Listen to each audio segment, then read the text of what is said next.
Assalamualaikum dan selamat sejahtera. Hari ini saya akan sambung bab 8, sistem respirasi dalam manusia dan haiwan untuk biologi tingkatan 4. Okey.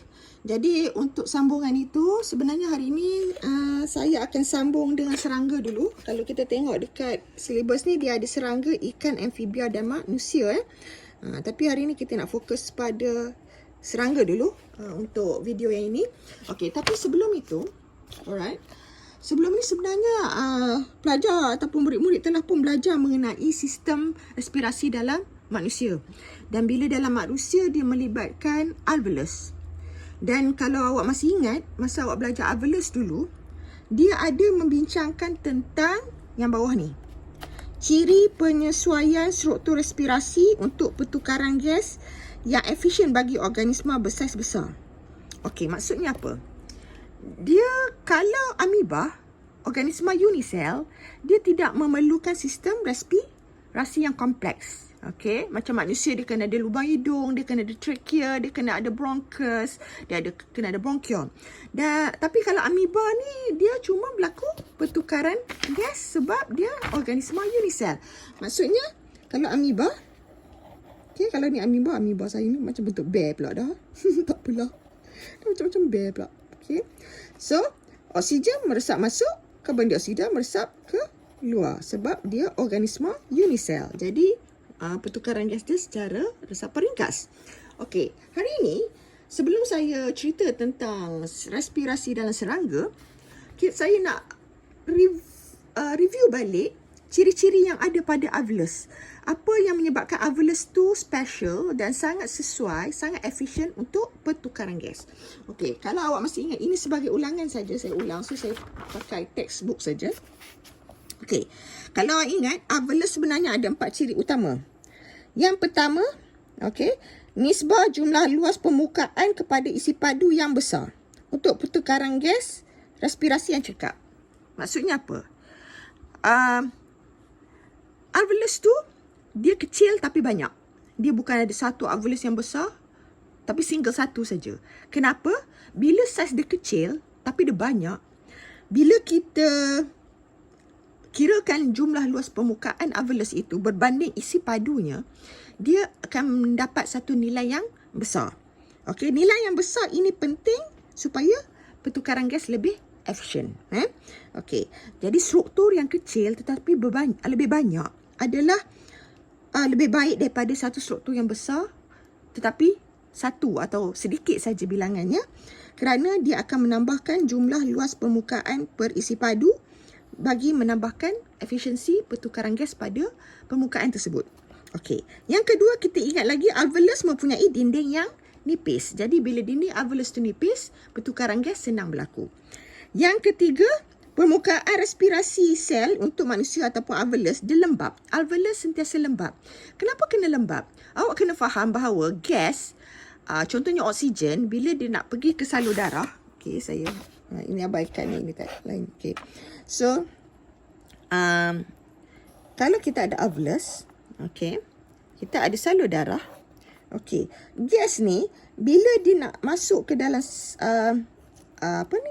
salur darah, okay, ni alveolus, dia kalau permukaan ni lembab, apa yang berlaku adalah gas-gas ni, contohnya oksigen, dia akan melarut dulu dalam cecair ataupun dalam kelembapan itu, baru dia akan masuk ke dalam salur darah. Jadi lebih lembab, maka oksigen tu lebih mudah melarut dalam dinding yang lembab itu dan lebih senang dia meresap ke dalam salur darah. Okay? Jadi permukaan lembab itu menambahkan efisiensi pertukaran gas. Dan akhir sekali adalah banyak jalinan kapilari darah. Jadi kalau lagi banyak jalinan kapilari darah, lebih banyak oksigen boleh masuk ke dalam kapilari darah dalam satu-satu masa. Okay? Jadi ini sifat. Jumlah luas permukaan perisi padu yang besar, struktur respirasi yang nipis ni, maknanya kalau paru tu kita ada alveolus, dinding dia nipis, kemudian permukaan lembat pada alveolus, dan pada alveolus kita tahu ada banyak jaringan kapilari darah. Okey, itu kalau kita sebut sebagai dalam manusia lah, paru. Okey, tapi hari ni saya nak awak ingat 4 sifat efisiensi ni yang menjadikan struktur itu efisien untuk pertukaran gas. Tapi hari ni kita nak tengok serangga. Okey, bila kita merujuk pada serangga, saya nak kita rujuk pada contoh dalam buku teks dipakai belalang. Sebenarnya sama je, belalang ke, lipas ke, tapi belalang ni lebih senang nampak lah. Okey, alright. Okey, so di sini, okey, kita tengok dulu struktur belalang. Okey, belalang awak kena faham kita ada 3 segmen, 3 bahagian: kepala, thorax, yang belakang ni abdomen. Okey, so di tepi thorax dan tepi abdomen, sebelah kiri kanan, sebelah tepi dan bawah, agak-agak lebih kurang kat sini lah. Okey, sorry lah yang bayang ni sebab saya rakam ni malam Okey, jadi bayangan lampu tu. Okey, so spiracle, dia ada liang-liang, nama dia spiracle. Okey, spiracle ni adalah liang di mana ibaratnya pada manusia dia macam lubang hidung lah. Okey, tempat oksigen masuk, karbon dioksida keluar. Jadi serangga ni ada spiracle. Spiracle ni sebelah tepi kiri kanan, bahagian abdomen, thorax pun ada. Okey, jadi spiracle ni berinjap. Okey, dia ada injap. Kemudian, kalau saya fokus bahagian ini, okey, saya besarkan bahagian ini, kita dapat rajah ini. Okey, so katakanlah ini spiracle. Jadi ini bahagian luar badan, ini masuk ke dalam spiracle. Okey, spiracle ini dia bersambung dengan trachea. Macam kita lubang hidung, masuk ke rongga hidung, sambung ke trachea. Trachea, kalau manusia disambung pada bronchus, tapi di serangga, trachea ini terus bercantum pada tracheole yang bercabang-cabang. Dan tracheole ini terus ke sel badan. Jadi laluan tu tak jauh sebenarnya. Spiracle, trachea, tracheole, terus ke sel badan. Sebab serangga tu kan kecil. Okey, jadi tempat pertukaran gas tu di mana? Okey, kalau kita pertukaran gas di alveolus, di serangga pertukaran gas itu di tracheole. Okey, sebab dari tracheole ini dia terus sampai ke sel badan. Alright? Jadi tracheole inilah sebenarnya yang memiliki sifat-sifat macam alveolus tadi. Sebab pertukaran gas tu berlaku di sini. Okey, jadi kita tengok sekali lalu di sini. Okey, tadi satu saya lupa sebut tadi kita ada spiracle dan sistem respirasi serangga kita sebut sistem trachea. Right. So, sistem trachea ini sebenarnya mempunyai tracheole, cabangan yang disebut sebagai tracheole, dan merupakan permukaan respirasi. Maksudnya macam alveolus lah. Permukaan respirasi manusia adalah alveolus. Okey, jadi sifat-sifat ni cuba awak tengok kat sini yang 4 tadi. Tracheole yang banyak ni, kalau manusia mempunyai alveolus yang banyak, dia ada tracheole yang banyak untuk menyediakan jumlah los permukaan yang besar untuk pertukaran gas. Okey, dinding tracheole nipis dan lembab.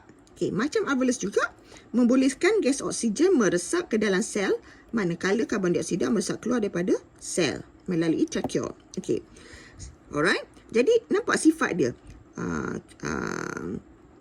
Tracheole yang banyak, untuk tambah luas permukaan, peris padu, nipis, lembab. Cuma di sini dia tak sebut tentang jaringan kapilari darah sebab serangga tak ada darah. Okey. Sebenarnya dalam manusia tu yang kita nampak darah tu warna merah sebab darah itu mendapat warna daripada hemoglobin. Serangga dia tak ada hemoglobin. Jadi kita tak nampak lah warna merah darah tu. Okey. Kemudian setengah serangga mempunyai kantung udara. Okey, specialnya serangga dia ada kantung udara sebab serangga ni ada kalanya dia memerlukan oksigen dalam jumlah yang banyak, especially kalau dia terbang, belalang melompat. Jadi pada masa tu dia perlukan oksigen yang banyak. Oksigen ni sebenarnya diperlukan untuk menghasilkan tenaga. Macam kita tahu kalau dalam manusia pun, bila awak belajar tentang sel dulu, mitokondria tu, bila dia nak menghasilkan tenaga, dia perlukan glukosa daripada makanan dan oksigen daripada udara. Baru dia dapat hasilkan ATP. Samalah dengan serangga. Jadi kalau ada kantung udara ni, maknanya oksigen tu sudah berada dalam badan dia. Jadi pertukaran gas itu tak perlulah mengharapkan spiracle daripada luar ni, nak tunggu oksigen daripada luar baru dia boleh menghasilkan tenaga untuk respirasi. Okey. Jadi dia ada kantung udara supaya dia boleh, di sini kata untuk mempercepatkan penghantaran gas respirasi semasa pergerakan badan yang cergas. Okey, ini baru struktur. Okey, kalau kamu ingat masa kamu belajar manusia dulu, lepas kamu belajar tentang hidung, trachea, bronchus, bronchiole, alveolus, whatever, Okey, dah belajar ada diafragma, ada tulang rusuk. Kita belajar pula macam mana kita tarik nafas dan hembus nafas. Tulang rusuk naik, diafragma buat apa, otot intercostal buat apa. Okey, sama juga dengan belalang, cuma mekanismenya di belakang. Dia cerita struktur dulu sebenarnya untuk semua organism, lepas tu baru dia cerita mekanisme pernafasan. Okey. Jadi kita tengok di muka surat 132. Okey, 132 ni. Di sini dia cerita macam mana mekanisme pernafasan serangga tadi. Okey, kita dah tahu kita ada spiracle, trachea, tracheal, terus sampai ke sel. Okey, cuma macam mana udara tu masuk melalui spiracle.